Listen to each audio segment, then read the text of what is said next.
So helping our kids see their sin, so they see their need, is number one. Number two is helping our kids in their sin and need to be anchored to Christ. This means we need to understand and constantly teach the theology of justification. And I know that's a big word that, based on my girls not knowing what the gospel is, I can tell you also they certainly couldn't tell me what justification is. I know churches have moved away from using some of those big words, but I think theology is so important. Theology matters.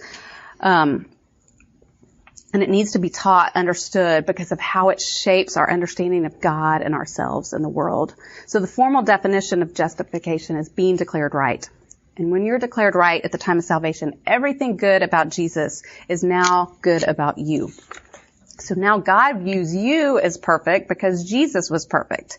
You now stand without accusation or condemnation, but as righteous. So if you're going to help your teens get their story straight, justification is the most important truth we can be speaking into them, because it's the basis of our secure identity and the anchoring truth against the lies, social media, and everything else sin seeks to distort.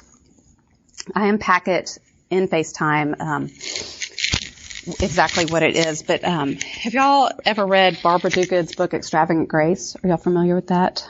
It's excellent. It's on sanctification. But she really explains this idea of imputation, taking on Christ's identity. She had struggled with eating and her weight for her whole life. But when she began to recognize that Jesus ate perfectly for me, in every way he was perfect, that is placed on me, and now that's how God views me. So if we take that and we're like, in every way that I have been impatient, Jesus was perfectly patient for me.